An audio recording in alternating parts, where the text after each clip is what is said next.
ትግራይ እንደገና አሳሳቢ ደረጃ ላይ ትገኛለች። ነገር ግን በዚህ ጊዜ ጠላት ያለው በድንበር ላይ ሳይሆን በውስጥ ነው። በደንብ አድምጡኝ። አዲስ ስታንዳርድ ጠንከር ያለ ማስጠንቀቂያ ወጥቷል። የትግራይ የህልውና ጉዳይ ካሁን በኋላ በጦርነት ሜዳ ላይ ብቻ የተመሰረተ አይደለም ይለናል። አንድ ወሳኝ ነገር ካላስተካከሉ የታገሉለትን ሁሉ ሊያጡ ይችላሉ። አንድነት የህልውና ጦርነቱ እንዳሸነፈና የፕሪቶሪያውን ስምምነት እንዳስገኘ ሁላችንም እናውቃለን።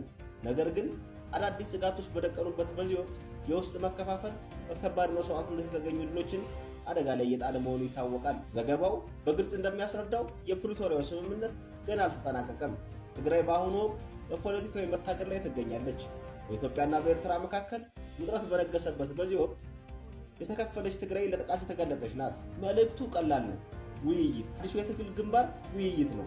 በቃ ተወያዩ። ወጣቱ ነቃበልና ተወያዩ። የፖለቲካ ስምምነት አሁን ልክ እንደ ትጥቅ ትግሉ ሁሉ ወሳኝ ሆኗል። ትግራይ ጊዜው ሳይረፍ በውይይት አንድነቷን ማግኘት ትችል ይሆን?